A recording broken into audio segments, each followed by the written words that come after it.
Going back to Kyrie, if you were holding out some hope that eventually he was going to get vaccinated and return to full-time action, yesterday's post-game press conference put an end to that speculation. When asked by our Nets reporter Nick Friedel if Kevin Durant's injury would sway him towards getting vaccinated, Kyrie said this.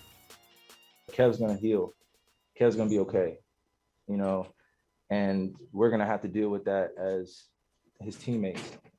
But in terms of where I am with my life outside of this, I stay rooted in my decision, and that's just what it is. Respect everyone else's decision. I'm not going to ever try to convince anyone of anything or any of that. I just am standing rooted in what I believe in. And though we're dealing with this right now with Kev, I just know that I'm protected by the organization. I'm protected by my teammates. I'm protected by all the doctors I've talked to. And, I just stand rooted. All right, so the Nets, they have 3 more games on the road where Kyrie can play before a quick 2-game homestand against the Lakers and the Nuggets. And then after that, they're going to embark on a 5-game road trip. So back with JJ and Perk, I don't want to get into Kyrie Irving's vaccination status. I have no more time, breath, or energy for that. But I do want to talk about basketball. So knowing what we know now, no Kevin Durant for 4 to 6 weeks, no Kyrie Irving for home games for the foreseeable future. JJ, I want to start with you. What's the best course of action for the Nets moving forward? The best course of action is to maintain the status quo, and frankly, I don't think they really have any other option here.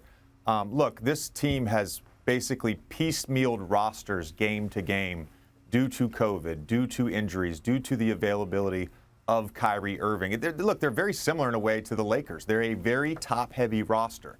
And when you have a top-heavy roster with 3 guys making the maximum contract, there's not the financial means to go out and trade for players. You're not going to trade those 3 guys. Joe Harris is the one guy who has a sizable contract that you could trade, but he's still injured with an ankle injury. So I think the strategy here is play Kyrie when he's available.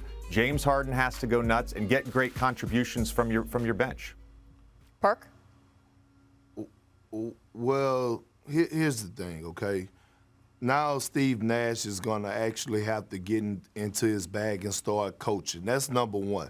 Second of all, you're going to have to use LaMarcus Aldridge. And I keep going back to this.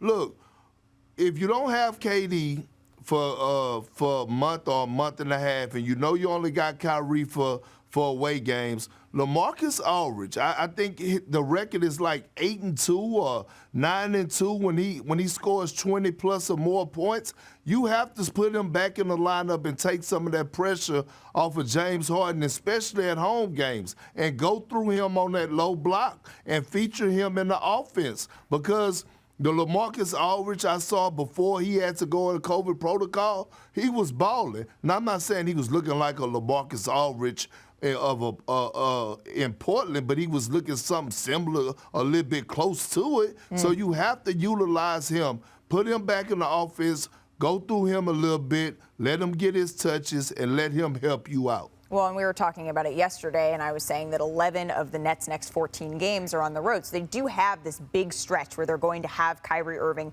be able to build a little bit of continuity. But continuity is also something they've never had with this roster with the big 3, with James Harden missing time with his hamstring injury, with Kyrie Irving. Remember, when they traded for James Harden, Kyrie wasn't with the team because he was taking a personal hiatus for several weeks. And so this is something that this organization is used to. They have said over and over again that their goals, despite the injuries, despite not having players available full time, is to win a championship. And so this is the time where, when Kyrie's playing, doubling down, trying to win those games. And James Harden, this is his team now. Let's see what he can do. You mentioned Joe Harris, JJ.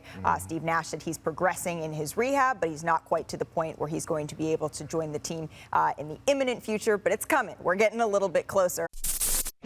Thank you for watching ESPN on YouTube. For live streaming sports and premium content, subscribe to ESPN+.